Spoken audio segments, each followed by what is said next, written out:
জামাই ষষ্ঠীর আগের দিন অনেক রাতের ট্রেনে বাড়ি ফিরল বকুল, শহরে বাবুর বাড়ির কাজ করে। স্টেশনেই রিকশা নিয়ে দাঁড়িয়েছিল বকুলের জামাই কানাই। বলল, মা, এত দেরি হলো আজ? বকুল বলল, জামাই ষষ্ঠীতে বৌদিদের বাড়ি এলাহি আয়োজন। দাদাবাবু বৌদির 2 মেয়ে জামাই আসবে কাল। আজ থেকেই প্রস্তুতি নিচ্ছে সব। এক গাদা কাটাকুটি করে রেখে এলাম, কাল আবার ভোর ভোর যেতে হবে। রিকশা চালিয়ে অলিগলি পেরিয়ে বকুলকে ঘরের সামনে নামিয়ে দিয়ে কানাই বলল, রুটি তরকারি পাঠিয়েছে তোমার মেয়ে, খেয়ে ঘুমিয়ে পড়ো, সারাদিন অনেক খাটনি গেছে। কাল ভোরে এসে তোমাকে স্টেশনে পৌঁছে দেবক্ষণ। বকুল বলল, না বাবা, এত ভোরে তোমাকে আর আসতে হবে না। এ পাড়ার অনেকেই তো ভোরের ট্রেনে কাজে যায়, একসাথে গল্প করতে করতে চলে যাব। আচ্ছা মা, তাহলে আসার সময় ফোন করো, আমি নিতে যাব তোমায়। বকুল হাত পা মুখ ধুয়ে খেয়ে নিজের 1 কামরার ভাড়ার ঘরে শুয়ে শুয়ে ভাবছে, একটা মাত্র জামাই ওর, তাও এই দিনটাতে ছুটি পেল না। মা মরা জামাই, একটু ভালো মন্দ খেতে খুব ভালোবাসে। বকুল মনে মনে ঠিক করেছে জামাই ষষ্ঠীর পরের দিন ভালো করে রেঁধে খাওয়াবে কানাইকে। ভোরের ট্রেনে সবাই বলে উঠল, কী গো বকুলদি, আজ ভোরের ট্রেনে? তুমি তো এত তাড়াতাড়ি যাও না। বকুল বলল, জামাই ষষ্ঠীর জন্য বৌদি আজ তাড়াতাড়ি যেতে বলেছে।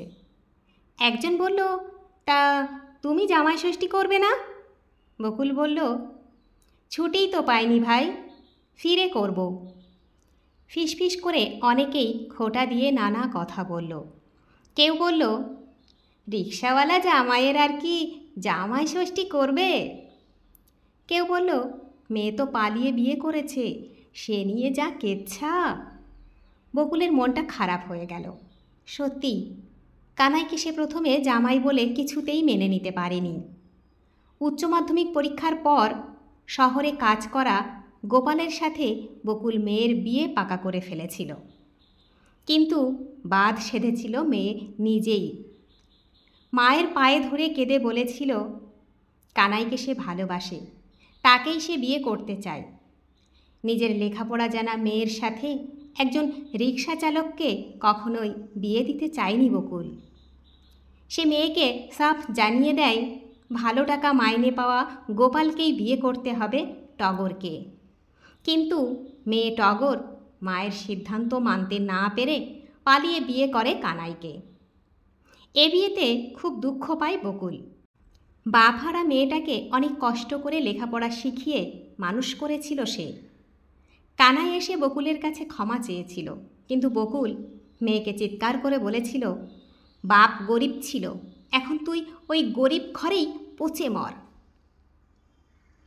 তার কয়েক মাস পর বকুল অসুস্থ হলে কানাই যখন নাওয়া খাওয়া ছেড়ে হাসপাতাল বাড়ি করে শাশুড়িকে সুস্থ করে বাড়ি নিয়ে আসে, তখন বকুল বোঝে তার মেয়ে মানুষ চিনতে ভুল করেনি। টগর বিয়ের পরেও কলেজে পড়ে। কানাই নিজের রিকশায় করে বউকে কলেজে পৌঁছে দিয়ে আসে। পাড়ার লোক বাচ্চা নেওয়ার কথা বললে কানাই বলে, টগরের পড়া শেষ হোক, তারপর চিন্তাভাবনা করব। অথচ বকুল দেখতে পায়, যে গোপালের সাথে মেয়ের বিয়ে ঠিক করেছিল তার বউ অন্তঃসত্ত্বা অবস্থায় শহরে বকুলদের সাথে কাজে যায়। প্রায়ই কাঁদে আর বলে, নেশা করে গোপাল সব টাকা উড়িয়ে দেয়, বউয়ের মাইনেটা দিয়ে অবধি মদ কেনে সে। শিউরে ওঠে বকুল।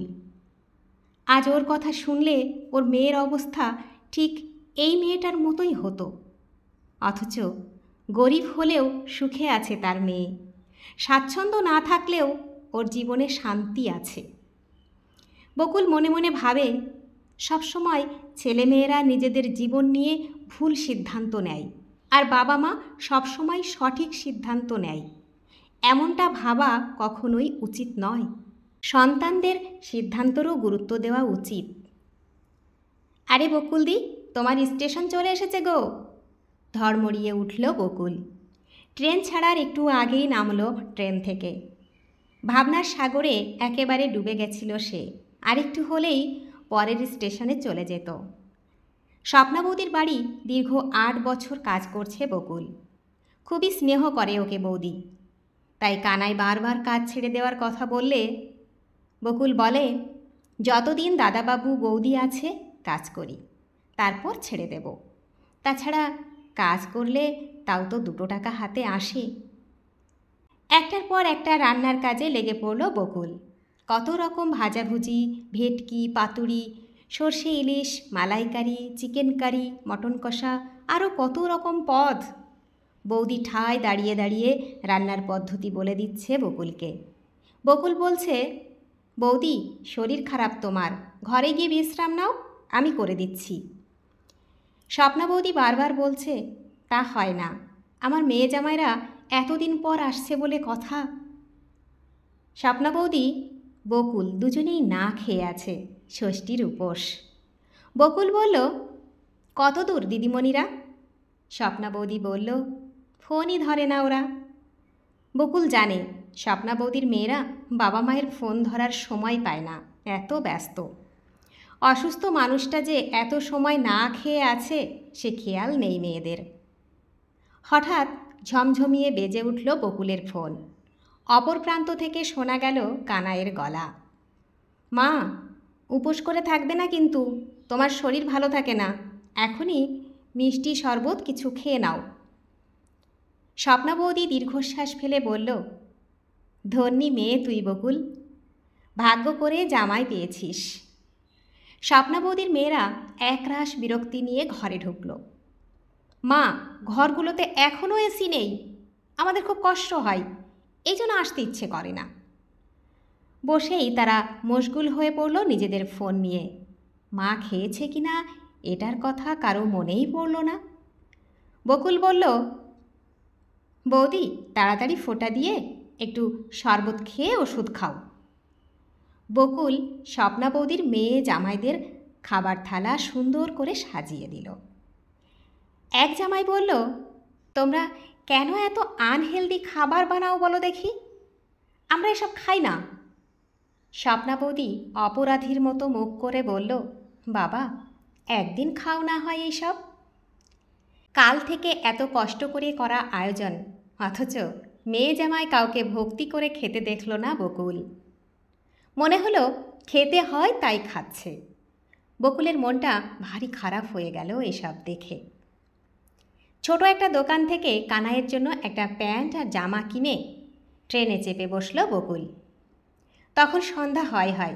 ট্রেন থেকে নেমে বকুল দেখল কানাই দাঁড়িয়ে আছে। বলল, চলো মা। কানাইয়ের বাড়ি গিয়ে বকুল দেখল মেয়ে ফল দিয়ে ষষ্ঠীর থালা সাজিয়ে রেখেছে।